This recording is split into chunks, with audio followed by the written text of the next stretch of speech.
হাতত আৰু কিছুমান দিন আছে সেই দিনখিনি আমি সৎ ব্যৱহাৰ কৰিব লাগিব ভাল ব্যৱহাৰ কৰিব লাগিব আপোনালোকে সবে বিচাৰিছে আমাৰ অঞ্চলৰ পৰা দুখ দুৰ্যোগ দূৰ হওক অশান্তি দূৰ হওক শান্তিৰ মাজেৰে নিৰাপত্তাৰ মাজেৰে সবে থাকিব পৰা হওক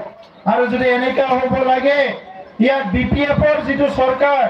কাউন্সিলত আমি বিপিএফৰ চৰকাৰক ইয়াৰ পৰা বাহিৰ কৰিলো এতিয়া তেখেতসকলৰ কাম কাজ নকৰা ৰাইজৰ কথা চিন্তা নকৰা এমএলএ মন্ত্ৰীবিলাক ইয়াৰ পৰা বাহিৰ কৰিব লাগিব আপোনালোকে গম পাইছে ইতিমধ্যে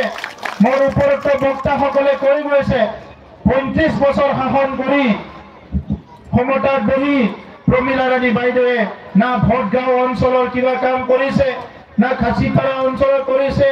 না বৰুৱাপাৰা অঞ্চলৰ কৰিছে কোকৰাঝাৰৰ দক্ষিণে পালে বাইদেৱে একদিনৰ চুকা পৰাই চোৱা নাই খালি নিৰ্বাচন আহিলে 1 টকা 2 টকা 5,000 10,000 মানুহক ছটিয়াই দি পেলাই তেখেতে পুনৰ ক্ষমতালৈ যায় আৰু ইয়াৰ পিছত ৰাইজক ফিৰি নাচায়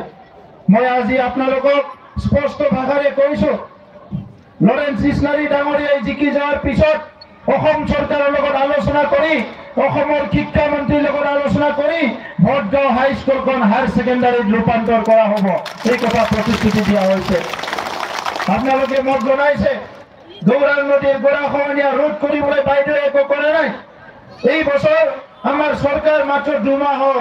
তথাপিতো এই বছৰ চেষ্টা কৰিম কিন্তু 2021 চনত আপোনালোকৰ অঞ্চলত গৌৰাং নদীৰ যি গৰাখহনীয়া আছে এই গৰাখহনীয়াটো কমপ্লিটলি বান্ধ নিৰ্মাণ কৰি বন্ধ কৰা হ'ব ইতিমধ্যে আমি গুডউইল মিছনৰ দ্বাৰা এই অঞ্চলৰ আমাৰ যিখিনি ফকিৰাগ্ৰাম সমষ্টিৰ অন্তৰ্গত এই অঞ্চলৰ বিভিন্ন ৰাস্তা ঘাট ইতিমধ্যে চেংচন কৰা হৈছে এতিয়া চৰকাৰ আমাৰ হাতত আছে এতিয়া হাগ্ৰামাৰ হাতত চৰকাৰ নাই এই কাৰণে হাগ্ৰামাৰ মানুহ দাদাগিৰি কৰিব নোৱাৰে ৰাইজক ঠগাবও নোৱাৰে ৰাইজক কোনো কাৰণত তেখেতসকলে দমন কৰিব নোৱাৰে চৰকাৰ আমাৰ হাতত আৰু আমি আপোনালোক আমাৰ দাদা ভাই আপোনালোক আমি সবে একেলগে মিলি আছো কোকৰাঝাৰৰ মানুহবিলাকে মোক কৈছে এইবাৰ বহুত ভাল লাগিছে আগৰ বছৰবিলাকত বিপিএফ চৰকাৰ থাকিলে কোকৰাঝাৰ টাউনৰ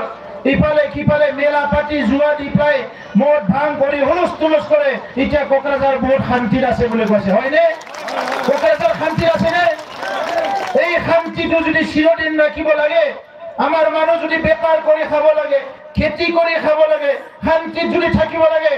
ইয়াত বিপিএফৰ শাসন চিৰদিনৰ কাৰণে বিদায় দিব লাগিব ইয়াৰ হাগ্ৰামাৰ দাদাগিৰি বিএলটিৰ দাদাগিৰি বিপিএফৰ দাদাগিৰি ইয়াৰ চিৰদিনৰ কাৰণে বিদায় দিব লাগিব তেতিয়াহে আপুনি শান্তিত থাকিব পাৰিব নিৰ্বাচনৰ আগত বিটিসি নিৰ্বাচনৰ আগত বহুত মানুহ কৈছিলে কিছুমান আমাৰ মাইনৰিটি মানুহবিলাকক কৈছিলে এই বিপিএফৰ